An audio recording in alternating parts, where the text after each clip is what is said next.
Hey, sports card fans, welcome back to another episode of Two Guys, One Hobby. Don, how you doing? Doing well. It's been a couple weeks since I've seen It you. How it was has your Thanksgiving? lots of stuff been going on. Did you have a good Thanksgiving? I did. My girls were both in town, so that's always awesome.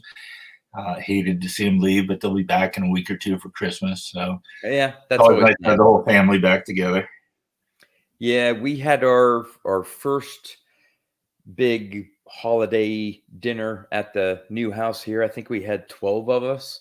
Nice. Um, so it's like we wouldn't even had thought of doing something like that at the townhouse. It Right. just there's no room for it. But Well, now, you built a mansion, so now you can do it. well, no, not a mansion, but it's nice.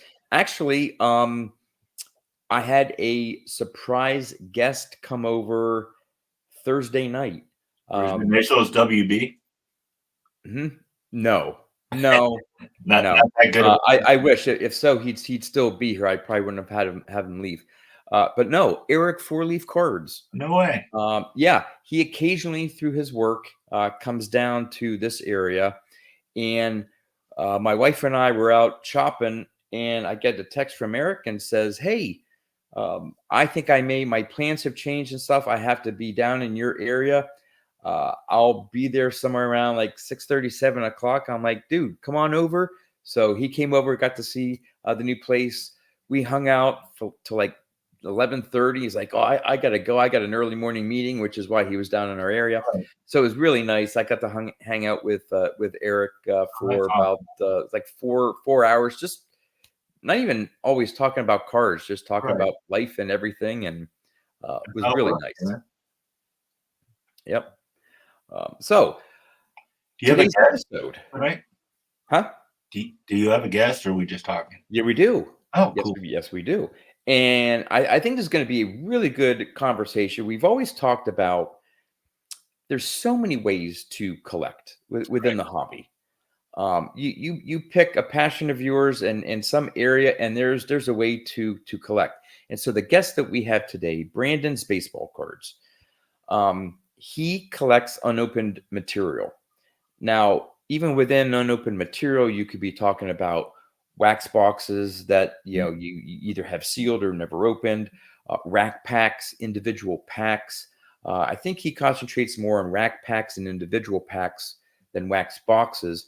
But I thought it'd be great to have him on and talk about that one part of the hobby that maybe not a lot of us get into. I know you have one example in your collection, and I have a couple. But let's bring on Brandon, Brandon's baseball cards. Hey, Hey Brandon. guys. Hey, Brandon? how's it going? Very good, very good. Thank you for being our guest. And Absolutely. as usual, we'll give you just a little bit here for those of you who are not familiar with Brandon or his channel, which I will have a link to Brandon's channel in the description of this video. So definitely go check his channel out. You've been pretty consistent in making content now for at least 3 years, if not 4 years, I think. Yeah, I think I'm on year 4 now. Yeah. And yeah, it's really unopened has been my major focus for the last several years. And I really, it's to me, it's the fact that why I love it so much is, well, for starters, when I was growing up, my grandfather in his card room, at the entrance to his card room, he had a bunch of single wax packs that were sitting there. And he never really collected unopened, but he had a 1971 Topps football wax pack, a 1968 Topps baseball wax pack. He had some really good stuff, 61 Fleer football wax pack. And I always asked him, why are these here? And he goes, I got them in a trade with a guy. I don't really know much about them. But for years and years, I would walk by and see those. And I was just, why are these still around? Why weren't these opened? And the artwork on them was cool. And that was really, I mean, one of my earliest memories of spending time with my grandfather. And so that's really, I think, why I love unopened so much. But that's really been my major focus. Do you have those packs in your collection, or what happened to those? Yeah, a few of them are still around. There was one point where some of them got opened. He decided to open a few of them. And then there are some over the years that have been opened. Some of them, the seal popped on the back. to be honest, I'm not even sure, because this is way before the days of pack grading or authentication. I'm not sure if they had been resealed at some point before he got them, but they were just so cool. And there's a few still around, but yeah, over time, you have to be they're so delicate, especially wax packs. I mean, it is so easy for the seal to pop on the back or to get gum pokes, and the pack gets damaged. So they're kind of a pain in the butt to store, to be honest with you. But yeah, it takes a lot more, not just for individual packs, but even rack packs. I mean, I even have a couple, and to keep them properly stored. And now you have them, as you mentioned, authenticated. Some of them, I think, PSA does grading of, I know, wax packs, but do they do rack packs as well, grading? They don't do rack packs. If you want rack packs authenticated, you can get them authenticated by Steve Hart at Baseball Card Exchange. And what he does is, so is it okay if I show a few? Yeah, absolutely. So this is a 1980 O-Pee-Chee wax rack. Okay. O-Pee-Chee did not make rack packs very often. And for baseball, they only made 1980. They made these wax racks that have 4 packs in them. Pretty cool. The header on that is unique, really neat. Because normally there's 3. Exactly. Yeah, it's very unique. They made these in 1980, and then in 1984 they made a rack that had 3 individually wrapped cellos in it. And those are the only years O-Pee-Chee have baseball racks. But when you get this is authenticated by Baseball Card Exchange, and he actually put it on a piece of cardboard and he wrapped it in his company's cellophane. So that's what happens when you get something authenticated from them. And different, of course, than graded packs. I'll show here's a cello pack that I have. This is actually a really cool story that actually relates to my grandfather as well. This is a 1981 Donruss golf pack, which is kind of different. This is what's called a fun pack. They put these in fun bags. They put to sell excess merchandise at the end of the year. I was up. It has a Jack Nicklaus's rookie card on top. Oh, so if you look close enough, you can see all the details of his rookie card on top. Oh wow! But yeah, it's a really, really cool pack. But I was up in. He has some storage space above an antique store, and he had this little box, and it had all these fun packs in it, and most of them were BMX packs, the old bicycle packs. Okay. One pack in there was golf. And I just gently press the top of the pack, and I can see wife Barbara, 5 children. I know this is the Jack Nicklaus rookie on top. And so I just turned to him. I said, "This is a really good pack." And he's like, "You found it." So it's in my collection now, and it's been graded, authenticated. So yeah, that's one of my favorites, because the storage, the fact that the one golf pack up in an attic, and it was like 110 degrees up there. It was hot, it's South Florida heat. I'm like, how did this thing even survive? Right. Yeah. But it's still here. So, but yeah, those. Yeah. Because correct me if I'm wrong, but those fun packs, because I bought occasionally at my local card shop, I just like opening packs of cards, and rather than maybe get some of the new packs, I can get for just the same price. I can get like an early 80s Donruss or Fleer pack, and I prefer those. And some of them were like, oh well, these are, and you usually have like a different wrapper to them, and maybe fewer cards or whatever. But he would note whether, oh, this is a fun pack, fun bag pack or something like. I may have goofed up, but. They were special, as you said, like sort of excess cards. I think they packaged them differently, right? Yes, they did. And Donruss, they'll put them in this generic wrapper. It just says cards and stickers, right? And there's red ones, there's blue, and then this one is orange. And then for baseball, they also put them in this generic. Just from 1981 all the way through 84 Donruss, there's this generic baseball fun pack that was in fun bags. That's different than the design from 81 through 84. But they're kind of cool because they're easier to see the back, who's showing on the back, because the wax paper is just thinner. And so it's actually, if you're a pack collector, the fun packs are actually better because you can easily identify the star packs that are showing. So that's one thing people like me will do. I'll buy a fun bag, open it, and then just press all the packs to look for star packs. So if you see any on eBay that go away, they're being destroyed because I'm trying to get good packs out of it. But you may be destroying the bag, but for the most part, you're keeping the packs intact. Yes, 100%. Yeah. Yes. Yeah. I don't open anything really older than, I'll open stuff that's in abundance, so 81 tops, baseball, I'll open that sometimes, 82 tops, stuff like that. But most stuff in the 70s, no way. It's not, number one, you are throwing money away because it's 9 times out of 10, you are not getting anything to even recoup a tenth of your money. And number two, if you want a PSA 8 Andre Dawson rookie, they're out there. You don't need to open a 77 tops pack going fishing for this. Right. You just pay the money, get it. If that's what you want, get it. Some of these, the people I see breaking these vintage packs, it's hard to watch. It's hard to watch. Because my understanding is that there's intrinsic value or additional value to something that remains unopened, especially the older that it gets. One, while there's the potential of a PSA 10 card, just because there may be 4 sharp corners doesn't mean that it's centered. And Don, from all of us opening packs as a kid and stuff like that, centering was horrible. You'd very well, rarely get well-centered cards even straight from a pack. But it's that opportunity or possibility that if it remains unopened, you don't know what's in there, and there's some value to that, correct?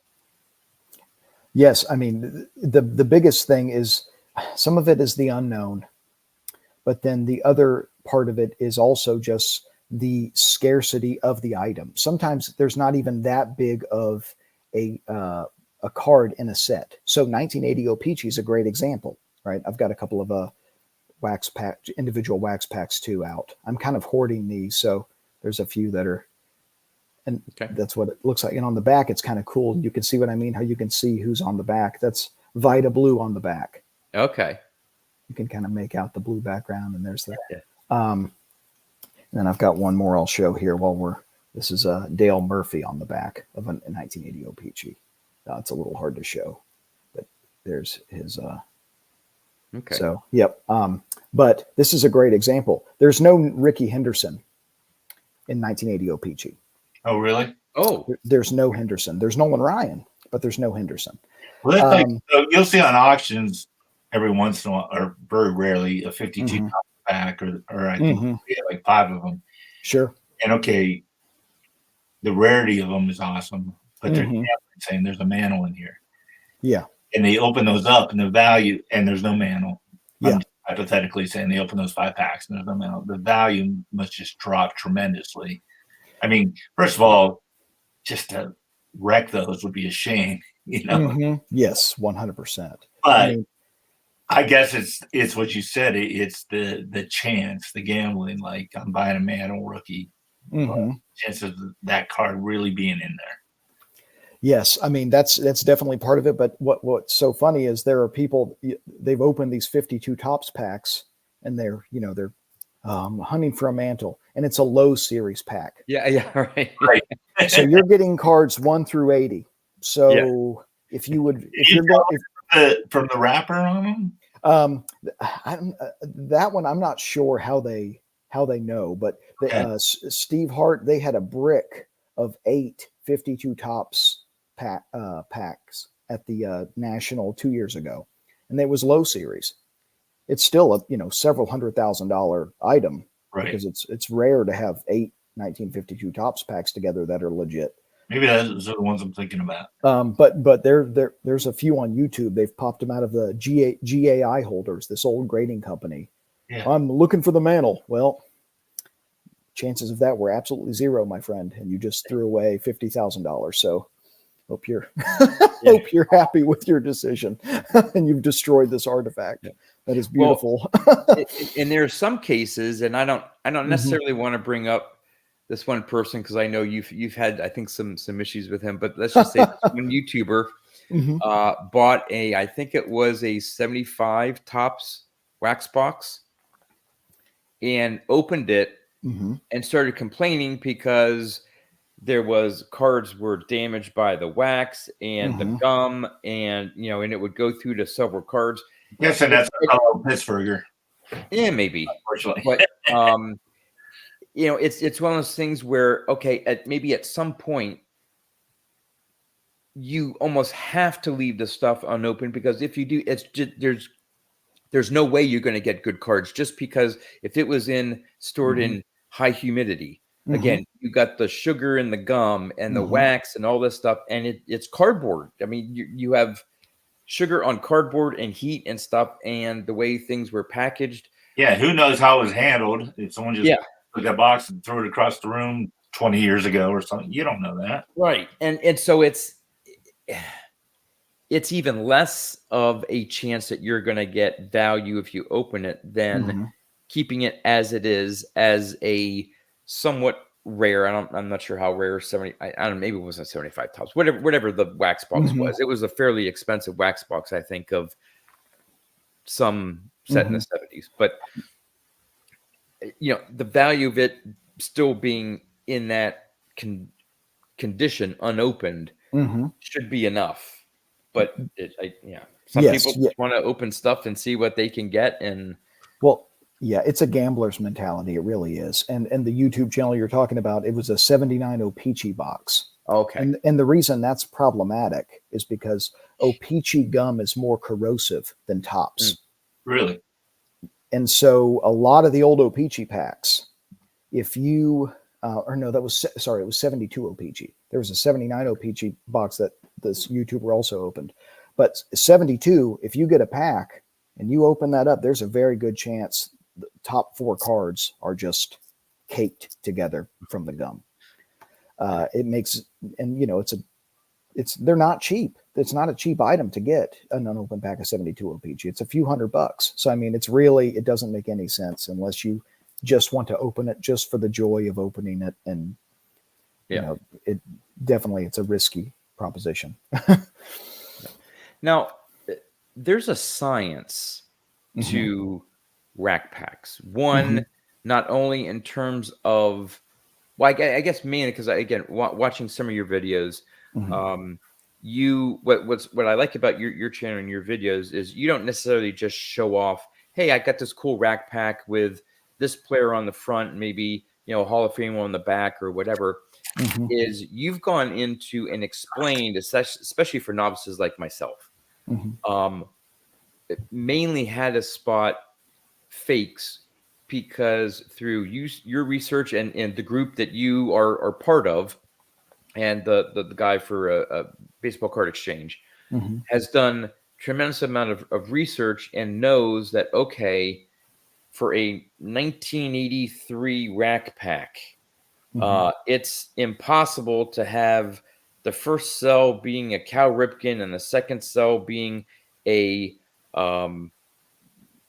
Ricky Henderson or something like that, because the way they fell on the different sheets, that this is how the rack packs were coded. So talk a little bit about that, how you can either spot fakes or maybe spot, hey, this rack pack, even though you may not see a certain player, there's maybe an odd because there may be a collating issue. Hey, I know that in the whatever rack packs, the third card behind this player is always so-and-so. And just so maybe you can talk about that.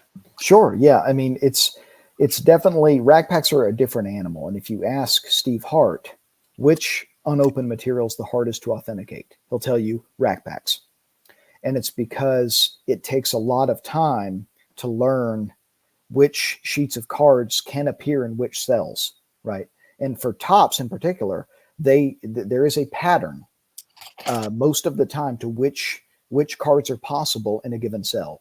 So most of the time, with some exceptions, for example, 1982 Topps baseball, the Cal Ripken Jr. rookie card is in the cell closest to the header.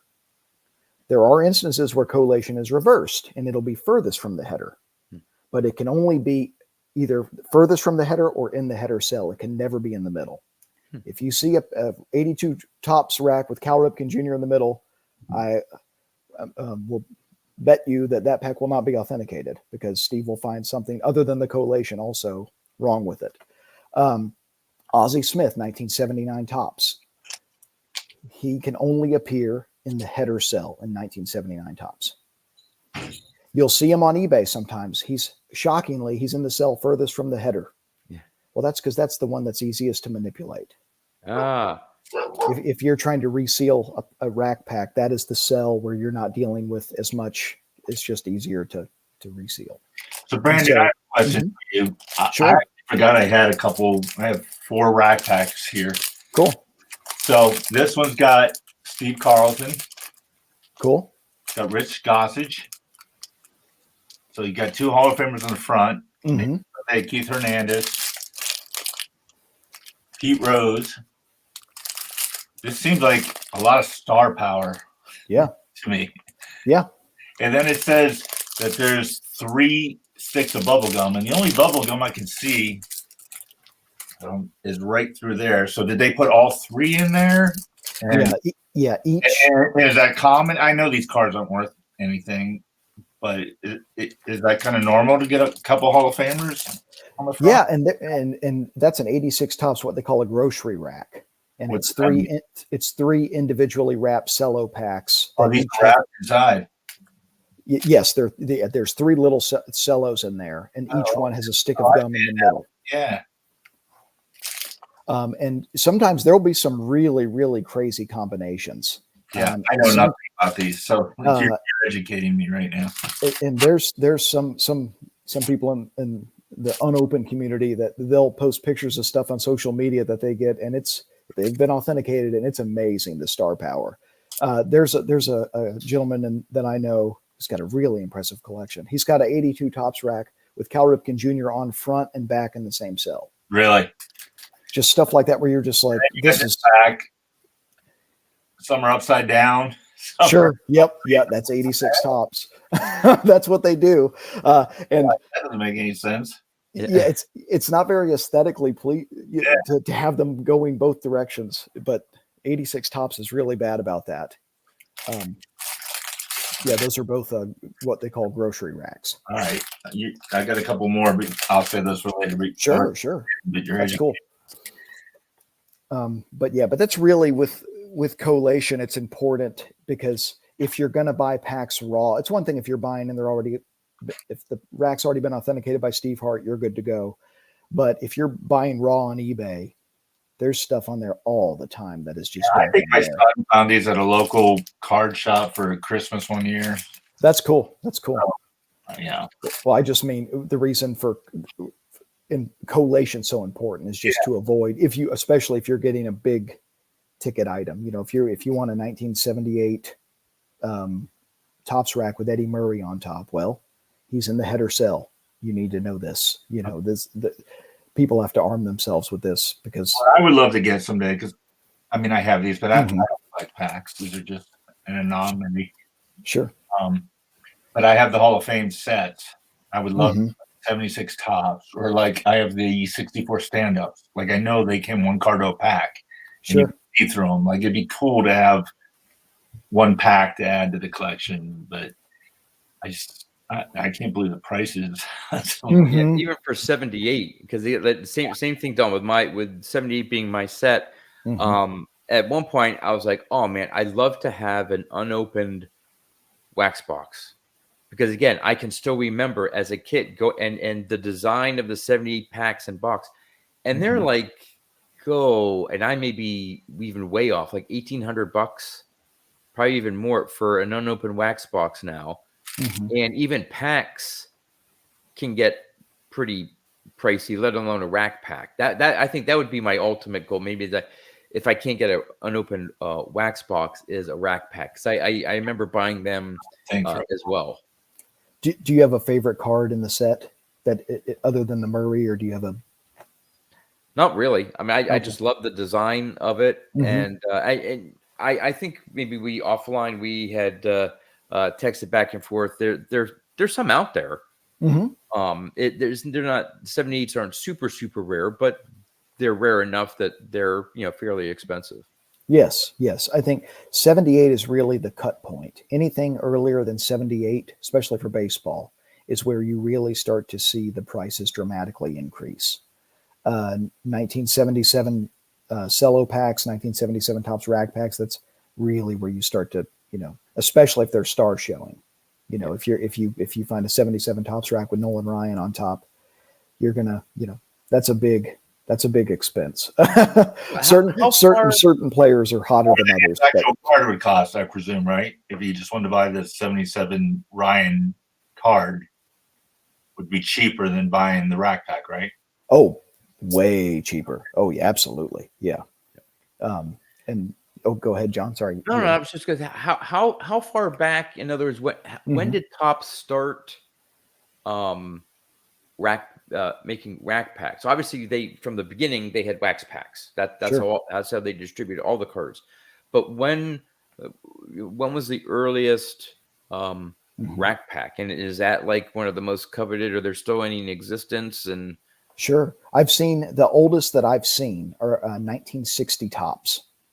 And I've seen a few years ago at auction, it might have been Robert Edward Auctions, I saw a 1960 Topps rack with the Yastrzemski rookie on top. wow. Ooh. Which is just incredible. Rack pack you have, Brandon?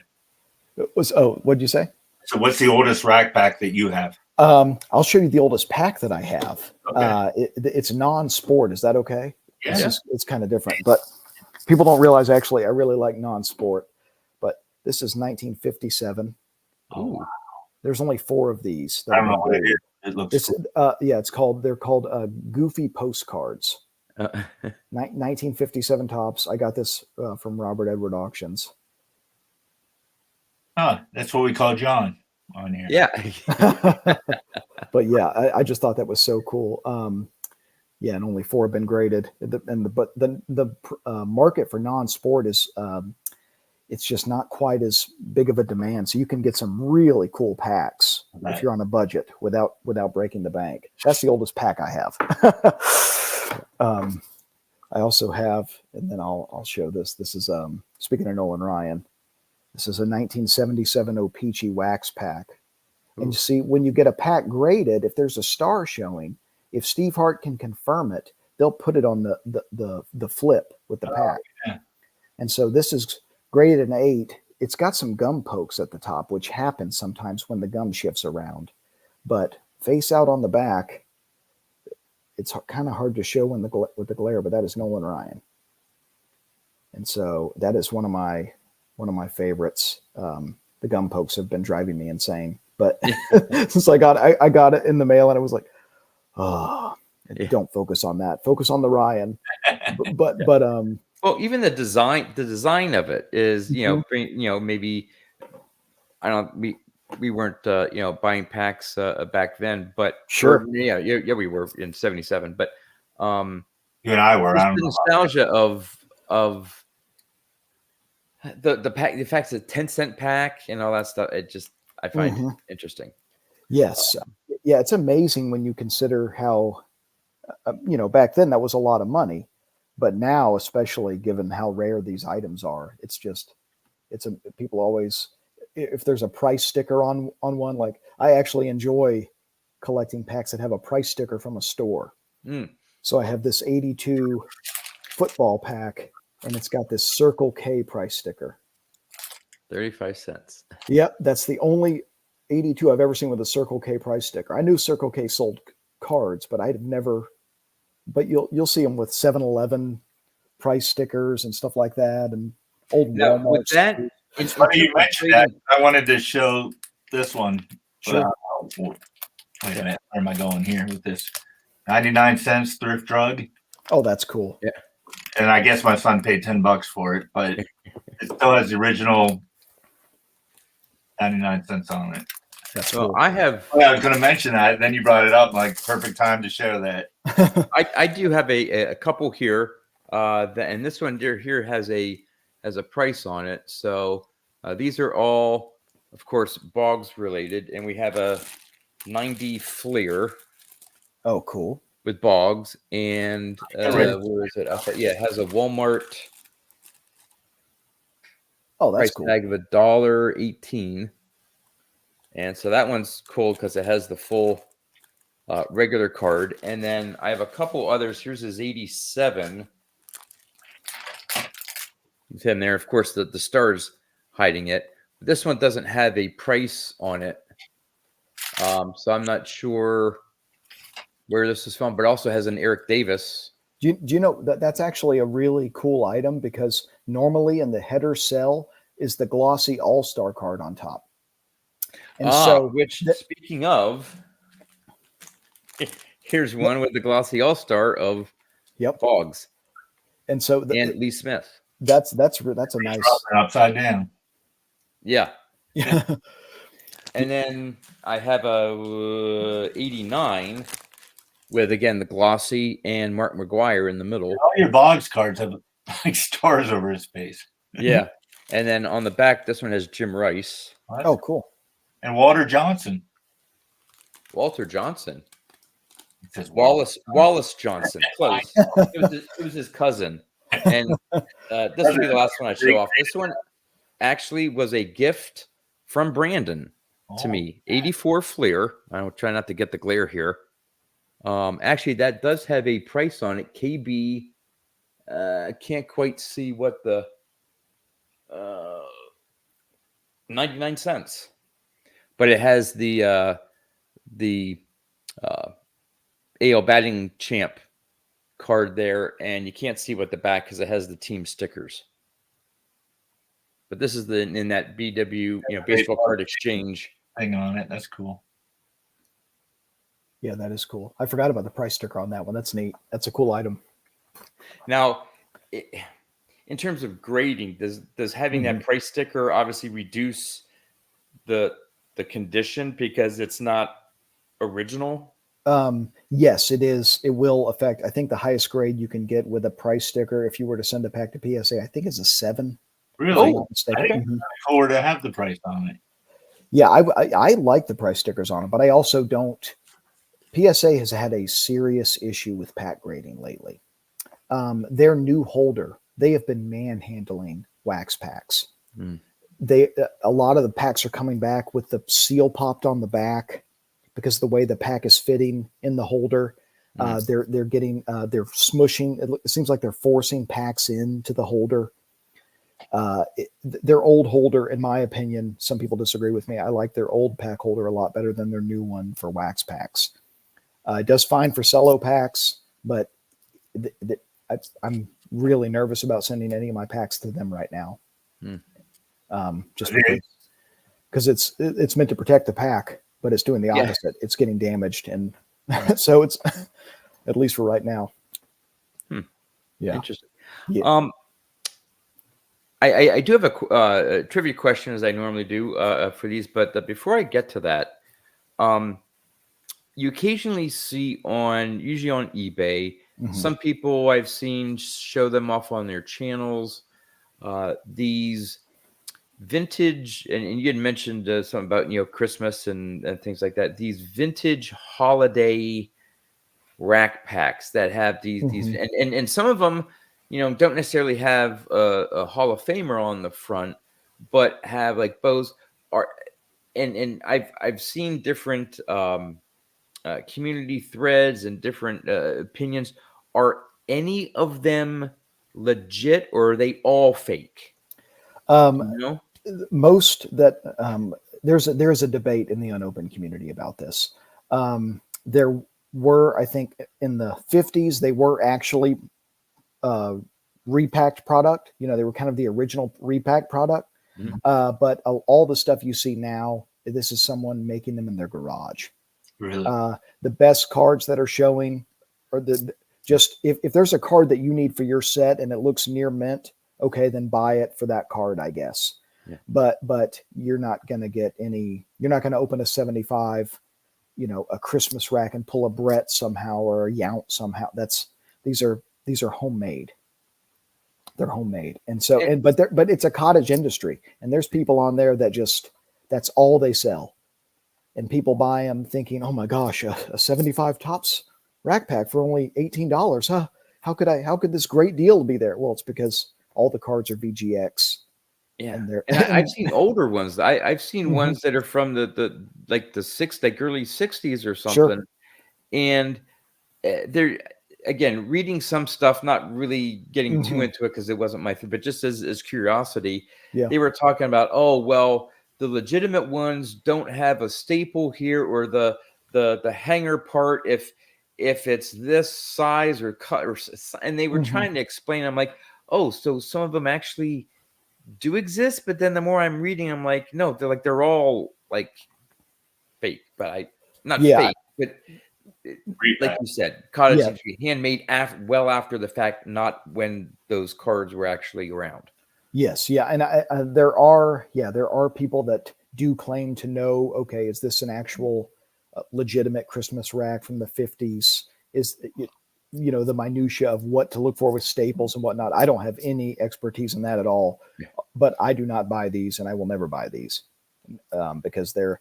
And the problem is, people buy them just to have something fun to open, but you're perpetuating fraud when you do this. Because if no one buys them, they won't make them. And so to me, it's like people know they're fake. Well, I need that card for my set. Maybe I would just buy it, find it on eBay and buy it. There are plenty of other places to. Yeah. You don't need to open it out of a repacked, out of. Now, Brandon, do you collect solo packs too? Yes, I do. I have one that I'll show now. This is my favorite cello that I have in my collection. Oh, that's my set. That's Dawn. Yep, I was going to say that's your set, Dawn. Yep. Love the design. And I love this pack because he won the batting title in '76, and I just love the Bill Madlock card on the back, which is really cool. Sometimes you'll get them face out. I didn't realize that. Yeah, Wilbur Wood. Oh, that's really cool. I don't Yeah. remember that as a kid. So that's the first set I collected as a kid. And I've always said, we would go through those cello packs in the boxes in the store, Mm-hmm. just looking for pirates. Like we would pass up Hall of Famers. We didn't care. We wanted the pirates. And Sure. I don't remember them being face up on both sides like that.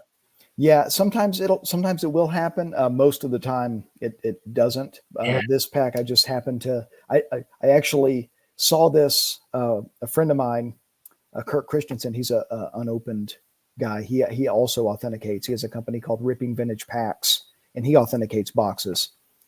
He's a really really good guy, just like Steve Hart.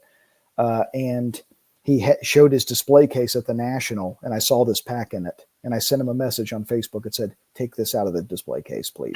He took it out, and then I didn't even know the back card was face out. And then I bought it, and then went, "Oh, that's twice as cool." Glad I bought that. But well, now may be a good time to. I'll do the trivia question, then we'll get back into more. Talk about the unopened material. So, sure. Here it is. Baseball changed in the 1970s and was in favor of the hitters. What was the prime example that changed the course of the game in the 1970s to favor the hitter? The DH rule. Is that your guess, Dawn? Yes. All right, Brandon, do you have a guess? Is that when they was the pitching the distance from the mound to home plate changed in the 70s? I think that was in the 60s after the Lowered the 67 mound. series. They lowered the mound. Oh, lowered the mound. Okay. No, the change that was made in the 70s that favored the hitter. No advertising banners were allowed in center field. So in the 1960s, some stadiums were found to have raised their mounds, such as the Dodgers from 1963 to 1966. But the league did not enforce the rule already stated until 1970. This gave pitchers more of an advantage. Obviously, that what you talked about, Brandon. Players in the 1960s complained about strategically located banners in center field that impaired the batter's ability to pick up the ball on a pitch. Thus, no colored anything was allowed in center field beginning in 1970 that could hamper a batter's vision. But So when all that, those old-time stadiums, you would see all the advertisements in the outfield. yeah, I And then think you're starting wrong. in 1970, Age. what? I think you're wrong. It was a D. I'm Well- just reading. Don't blame the messenger. I'm just reading what's on the Well, I screen. didn't know that. So I found that I interesting thought for because sure I had nailed that question. Apparently, that would make sense. Of course, that would just be in the American League, but true. That was a good question. I could have had 10 more minutes to think about that, and I wouldn't have gotten that. yeah. Every once in a while, I thought, okay, this one may stump them, but So I have a fact that I want to see if you have, Brandon. Sure. You have one of these? No, I do not. Where this came from? Where did that come from? So this is a pack from Cuyahoga, Ohio, and there's a certain YouTuber who designed this, and that's Scott Reindeer Studios. Oh, cool. He designed this for this card shop. So you're gonna have to hit him up. I opened one of the packs, and it was a bunch of garbage, but I kept one sealed. He gave me two, so it's kind of cool, you know. That is cool. That's Yeah. cool that he designed it. That's really neat. So, Yeah. There are some other companies out there that sell repacked product that I see it opened on YouTube. You know, there are good cards mixed in, but to me it's more of if it's about the joy of opening it versus. Well, that's why I opened the one. The other one was because Scott's a friend. He designed it and gave it to me. Oh yeah, absolutely. I might have had one from him. Oh yeah, no, that's something that I do need. So I'll contact him about that. yeah. So, what are some of the other maybe some interesting things about unopened material? The interest, and you touched upon some of the stuff, but because I would venture to say most people probably that are watching this video, hopefully you've stuck around this long, is that they may have like Dawn and I, an occasional rack pack, unopened wax pack, maybe from junk era. We're collectors of them. Yeah, and okay, they have in their collection. It's just they don't think much of it or whatever. But from the serious collector standpoint, again, what are some other things that you'd like to let other collectors know about? Well, I would say that it is. I do think there's a disconnect in the hobby between people that collect unopened and those that collect cards out of the pack, because it's such a different animal. Because there's no way some of the packs that I would love to get someday, they're just absolutely impossible to obtain because they're just prohibitively expensive. I would love, a 54 Topps wax pack or something along these lines, a 57 Topps wax pack from that era that is truly vintage and from, the golden age of baseball. But they're just not obtainable, and so I think a lot of people, when they hear vintage, it means one thing when you're talking about cards out of the package, and it means another thing when you're talking about unopened material. A lot of people, 1986 is still vintage unopened for a lot of people. 1987 is still, vintage. So it is a very different animal in a lot of respects. And I can always tell if it's someone who doesn't get it, because I'll show them, I'll be like, look at this 1977 Topps rack pack. And they're like, that's neat. They're just like, and I'm just like, oh no, this is hard to find. This is very hard to find. They're like, I have a whole set. They're all mint 9. I'm like, well, that's different than this, and so that is one area where it's always interesting, talking to, it's fun to talk to other people and to share, why I love it so much. But I do think. Do you ever have the urge to open the packs at all? Sometimes I do. I mean, but I talk myself out of it, right? Especially if it's anything that I actually, okay, if I do this right now, how am I going to feel in the morning about this? Right. You're going to be aggravated with yourself. So it's, but if there's sometimes if I have a lot of a pack, so if I have several dozen of a given year or a given item, I'll open one or two. but it's very, I opened a 79 O-Pee-Chee pack at the National for my channel, stuff. I'll dabble a little bit with some of the late 70s stuff. I opened a 79 Top Cello pack a few weeks back, but that's any further than that. I just think I feel irresponsible, and I feel like I'm the collector in me is like, don't do this. Just stop. Are you collect individual cards as well?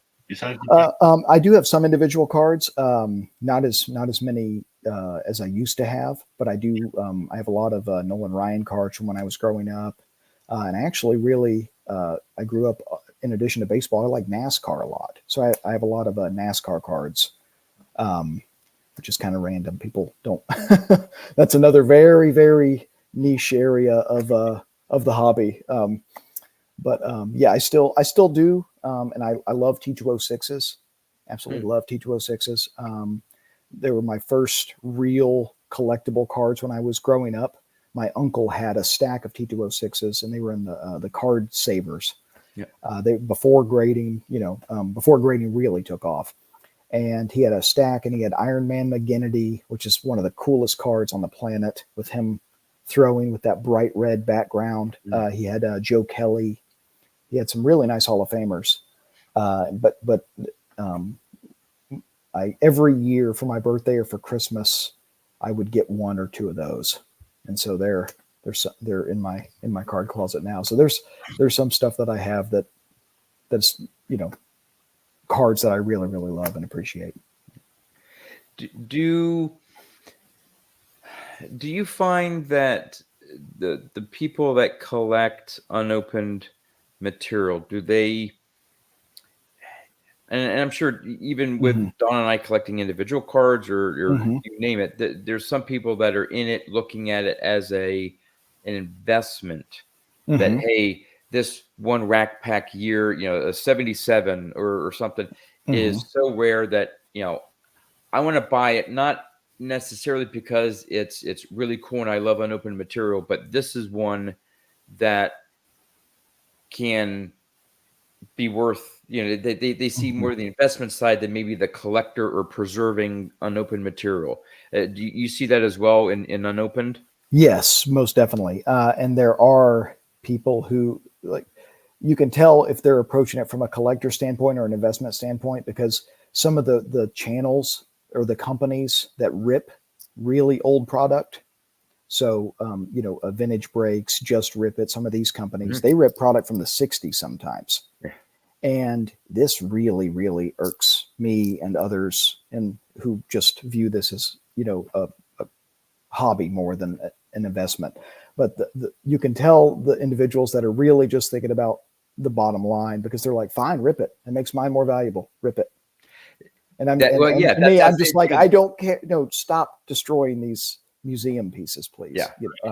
See, for me, owning something from 78 has, I don't care what it's to me, it's that memory to have something like that of saying, I remember opening these wax packs or rack packs or whatever, and then just to have one in that condition still, it'd be more of a sentimental reason for me to collect it than, these 78s, they're in good investment because of this or whatever. And the reason why I bring that up is maybe another question I have is there are some that collect unopened or keep unopened material, but more modern stuff. You see on occasion that, and maybe not recently, but there was a point where people would buy hanger boxes or things like that of modern, and if the 2011 Topps traded unopened box or even a hanger box or a fat pack or whatever it would with the Mike Trout potential. I mean, those have skyrocketed in price again, but it's mainly because of the potential player. And if you get, again, a PS now, there's maybe a greater chance because of production quality that you can maybe get a 9 or a 10 as opposed to opening something older. But do you have a crossover in your sort of collecting group there of modern, or is it more, hey, 80s and older? Sure. Is like one little niche, and then it's the modern stuff over here? Yeah, that's a good question. I mean, I do think that's a really good question. I'm not sure because I know me personally, I don't keep the modern stuff. You know, I don't have any 2011 update or anything like that. If I get a blaster box, I open it, you know, just to look at cards. But there are people that do have a lot of, especially the early Trout year stuff. You know, 2012 Topps Heritage Baseball. You know, the update 2011 that you mentioned. There are people that have a lot of that, and you can tell they're focusing on that. And I mean, I don't think it's necessarily a bad decision, especially if you enjoy that product or if Trout's your favorite player. And there's definitely potential as an investment for that to go up because people are opening it looking for the 9s and the 10s. Yeah, I don't know if you guys remember Eric, those back pages, his videos used to have all those boxes of cards behind him. Mm-hmm. And I know he moved one national, and now he doesn't show his face anymore on videos. But that's a classic case of, you know, I think he bought all those at Target or Walmart and held on to them. Mm-hmm. It just went up in value. You know, I don't think he bought them for that reason. He just bought them because he was. I think he told a story that whenever a new release would go out, he'd buy maybe like 2 or 3, and he'd always just put one aside, just put one in his tote, and he'd open others. And depending on how hard it was to find product, anything more he would keep open. He would always keep at least one, and depending on a potential, hey, this has some good potential rookie classes or whatever, he'll maybe put a couple more. And this was not only for baseball, it was hockey, it was basketball, everything, football and stuff. And he had some stuff that, again, I think even in this day and age, everyone, like you said, pretty much everyone buys it and opens it because they want the hits, they wanted this and sell it and whatever, maybe flip and make some. And some of that product now is even from 5-10 years ago. Oh, sure. Is worth a decent amount because there's so little of it, and there's still that chance of hitting that big rookie that was Ohtani or something like that, right? Well, yeah, the Ohtani, that's a very good example. A 2018 Topps Chrome, that's now a very, very expensive box. I opened a box of that at the National in 2018. It was the normal price of Chrome, you know, whatever, $120 for a hobby box or whatever back then. The year 2018 Panini basketball, I think it's Panini. Is that the Luca? I don't know much about basketball, but there's Panini Prism. Yeah. Panini Prism. There's a big rookie in there, a blaster box of that. You could get it Target for $20 when it came out. It's $250 now. So there's some modern stuff that's very expensive. And if you had the foresight to to hoard it, then you know those people are doing well right now. Well, that's the thing when in terms of collecting, like the foresight that there's some person who collected something, and I forget, and it had nothing to do with sports cards. It was, you want to collect what other people are throwing away or something like that. Like this guy either had a bottle cap collection or something. He's like, who keeps bottle caps? I'm going to collect bottle or whatever. And it's something that, all this product getting opened. Okay, well, maybe I want to keep some of it unopened. And then after everything's open, hey, guess what? It's a simplistic version, but I have the only unopened product left, and it's worth, that type of mentality is, that's where you find potential. Oh yeah, I've been doing that for years, and look what I have now. Yes, absolutely. And recently there was a post, Heritage Auctions. They're going to be thrilled if anybody watches this because don't worry about it. They had a huge find of unopened from a former Topps employee that they recently shared on social media, and it was like 1971 Topps baseball rack packs. Jeez. 1970 Topps. I saw a 1970 Topps cello with Roberto Clemente on top. Just stuff that's just absolutely killer unopened material. And it was a whole table, almost all unopened. And so one of the things that's so interesting about Unopened is we don't know what's out there. There's no register. I mean, there's a PSA pack population, but that's not necessarily the best indicator of, that doesn't tell us how many 1971 Topps rack packs are still out there. I'm going to start researching former Topps employees and see. That would be. Hey. Well, yeah, some of the stuff, I mean, on the table, everybody was commenting on social media like, this is real. And the guy's like, yeah, this is real. This person's been holding these for 50 plus years. Wow. So the fact that, and a while back, there was a find in an attic of 1967 Topps rack packs, and at least a few of them had mantle on top. So sometimes they'll just find a hoard of things that are just absolutely astonishing. Well, I live in a house that was built in 1942. Mm-hmm. I'm not ashamed to admit, I went up the attic looking when I first found it. All I found were cobwebs. I was like, nothing up here. Well, yeah. No, I mean, you hear stories of, so and so ran a local 5 and dime store, a little hardware store like that, and they still had all this stuff when it shut down. And someone looks back and they have all this stuff, and geez, what?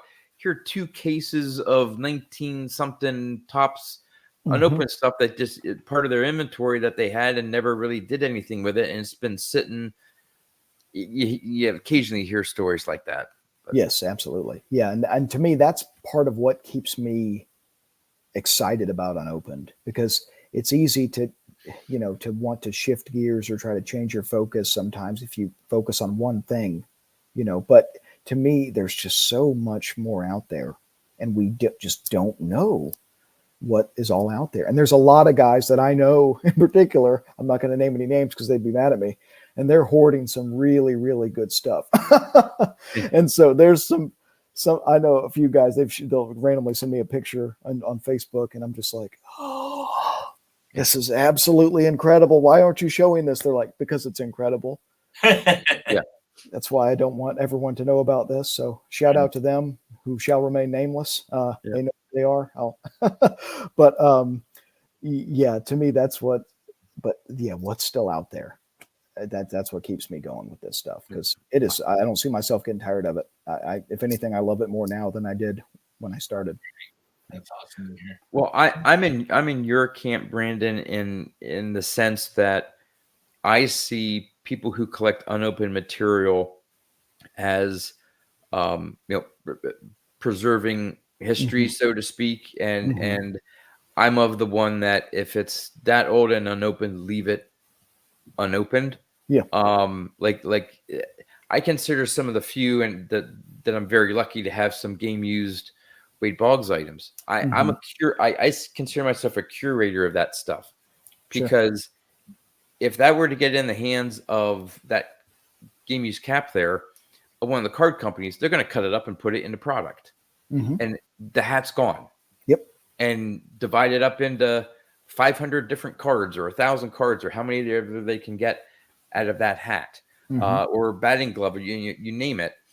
And for me, that's preserving baseball history. And in a sense, from a collecting standpoint, and sports cards, I'll broaden up, not just baseball cards, sports cards, by you and your other fellow collectors, keeping those things unopened, to me, just preserves some of that history of card collecting and the card companies and stuff. And it's not, to me, it's not about opening it up and finding what's in there, but just keeping it as it is.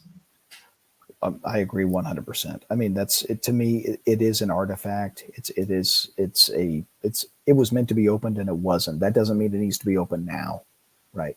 Now it is showing you this is how this product appeared in stores for kids, and for to me that's the coolest part. It's like being in a department store in the 1970s. So have you shown us everything you wanted us to see, or do you have some other stuff there?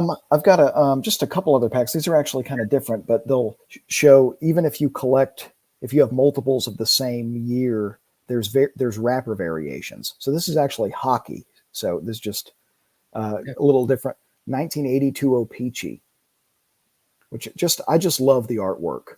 Yeah. I don't know anything about hockey. Nothing. I just absolutely love the artwork. And on the back of this one, there's a locker ad. And O-Pee-Chee did this with baseball too. They would have one ad on one pack, and then here's another 82, and the ad's different. What, are they selling a gun there? Yeah, it's a gun. It's a cap gun. Yeah, it's a little cap gun. Imagine those packs today. Allow 3 to 4 weeks for delivery. Well, I know the 78s have different ad backs, because they do. I've even looked at just buying an opened wax wrapper. Mm-hmm. And there are, I think for 78, I think there were at least three different versions of advertising. Yeah, that sounds right. I had one of those card cases. I actually bought one well after, several years ago, because mine got destroyed. So I still have one, but not the one that I grew up with. But that was one of the advertisings on the back for that card catalog. Oh, that's cool. Carrying case. Yeah. Yeah. No. Yeah. So there's nuances to it, and for me, it is controversial in the pack collecting community. There's some people that are opposed to pressing packs to look for stars. I have no qualms. That is one of my favorite things to do. The other day I got a bunch of 1980 O-Pee-Chee packs in. First pack I pressed a Reggie Jackson on top. I was like, this is fun. I could do this all day. But well, now you say pressing pack. So basically, if it's like hidden, then you're just pressing to see if you can see who it is, right? Exactly. Okay. Now, I remember. Again, this is back in the late 80s, where and I'm not gonna do it here, but people would push the cards up, and then with their fingers. Do people still try to? Because I would think that now that I think about it, is I could be damaging those cards by just trying to figure out. And there's some of them that were easier to do. They were a little looser, and because we were looking at for some of the rookie cards or whatever. And so you would flip, and we'd be in the stores and going like this and trying to fan them out to see if we could catch a glimpse of. Oh, I think that little corner piece there means that it's this card. Did you ever do that? Do people do that to like really nice to see if there is some sort of star card in between? They will. And what's interesting is that when Steve Hart authenticates rack packs, to check the collation, he has to try to see what sheet each card is in a given cell. And so if you send him an 83 Topps rack pack, he'll gently move the cards around so he can see the sheet on the back, because you can see the sheet with a little asterisk or at the bottom of the card. And so there's been a few times he's failed to authenticate a pack that I sent him, and he said the collation on this is off. This cell has cards from these 4 sheets in it. It should only be these 2 sheets, or something along those lines. So he'll as part of the authentication, sometimes he has to look at all the cards in a given cell. Interesting, because you could, in theory, if you knew what you were doing, and you knew that, like you said, the 82 Ripken can only be in the first set or something like that. So if you knew, hey, the 82 Ripken can only be in the top cell, the cell closest to the label. I'm going to fake it, but I'm going to make it look on the outside, the front and back, that it's real. But on the inside, if they're not as smart or whatever, and they could be put cards from different sheets, and if he checks it and goes, wait a minute, the top and bottom could be legit, but the ones in between are not. Exactly. Yep. That's why you need to. And I actually had someone send me a pack that I wish he would have reached out to me before he bought it. It was a 1982 Topps rack pack, and it had Nolan Ryan cards in all 3 cells showing. So his no-hitter card, his base card, and his team leaders card all on top. That's a major red flag. That's very unlikely. And it's also the collation was all off. Each cell, it was just the person who made the pack was just throwing all different sheets of cards into each cell to try to make this, make this pack. But yeah, sometimes, I mean, what I do, if I get a pack that I know is bad, or if a subscriber is nice enough to send me a pack that they know is bad, I cut that baby open and take it out of circulation. Yeah. So that would be one case where you would open it 100%. only so it doesn't remain out there in the population of unopened. Like, hey, this is clearly fake. Let's get rid of it. And Absolutely. yeah, Yeah. destroy it, but you still have the cards, right? Yes. I mean, you still absolutely. have Yeah. the cards, which is nice. Just the packaging and stuff has been gone because it was never original to begin with. Yes, yeah, and it was. I mean, I got 3 Nolan Ryan cards out of it. That's cool, But but the rest of the cards, shocker, the rest of the cards in there were total crap.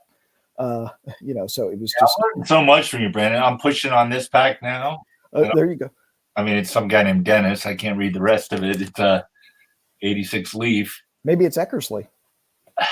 No, it's like Dennis Ray something, and then the barcode's in the way. Oh, sure. Yeah, and Leaf is fairly easy because as you can see, sometimes you can see enough. This part too, I can't really read it, but I can see writing when I do. Yeah, and I think is it the puzzle that's on top?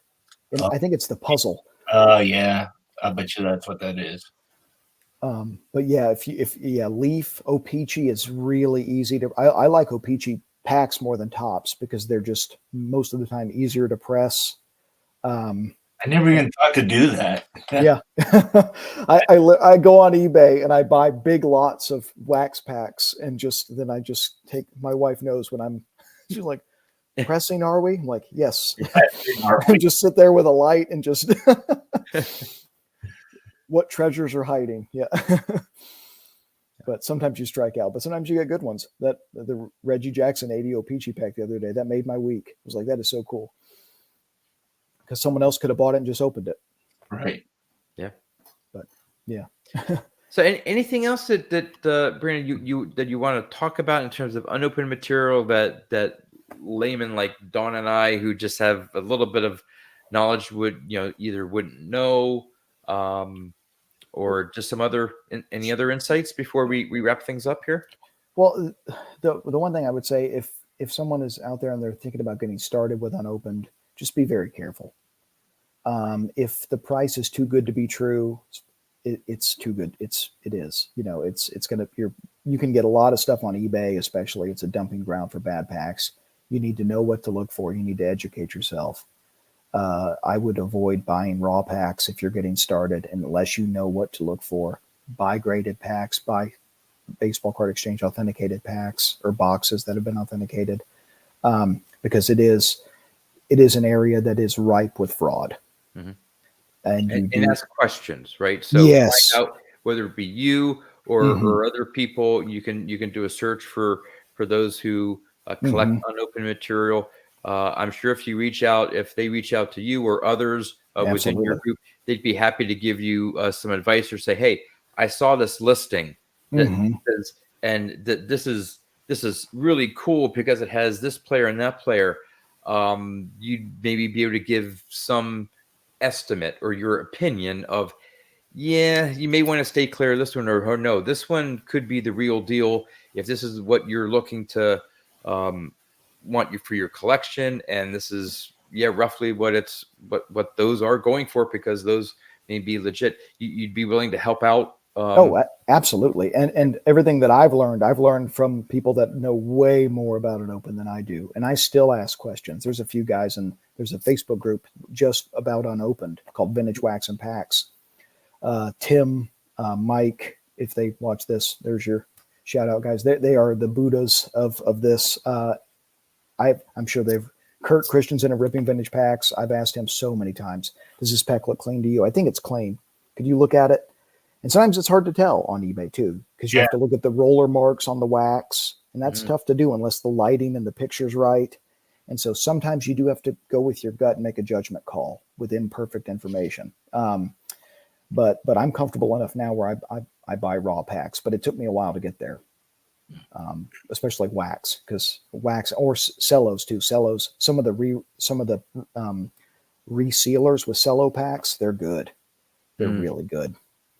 And so you have to really be Well, careful. just like anyone looking to do fakes, they get better and better at Yep. doing it. They find out, oh, okay, people could clearly tell because of this. Well, let me try to find a way to avoid this doing, and Hmm. it's amazing It what is. people will do to. I know, it's just earn an honest living. Can't we just all agree to earn an honest living? But but yeah, no, but it's a great. I mean, thank you so much for having me on, because I love talking about it. And Oh, this was awesome. I got educated tonight on a few things. So great. Yep, that's what we try to do. Bring on. Obviously, everyone has a cool story about collecting mhm. in their own way, but we've been trying up to this point so far to bring people on to give a different perspective of collecting. And I know like I said, we haven't had a guest that has really uh, concentrated their collecting on unopened material. So, Brandon, we really do appreciate you coming on, giving us your insight. And again, for those of you who have stuck around this long, I will have a link to Brandon's channel. Definitely go check his channel out, subscribe to it, reach out to him. As he said, if you're looking to dip your toe into unopened material, maybe it's an area that either for nostalgic reasons, for if you think there's some value there, for whatever reason, want to get into unopened material. So, again, Brandon, thank you. Don, great chatting with you as always. And with that, we'll see you next time. And thanks for watching.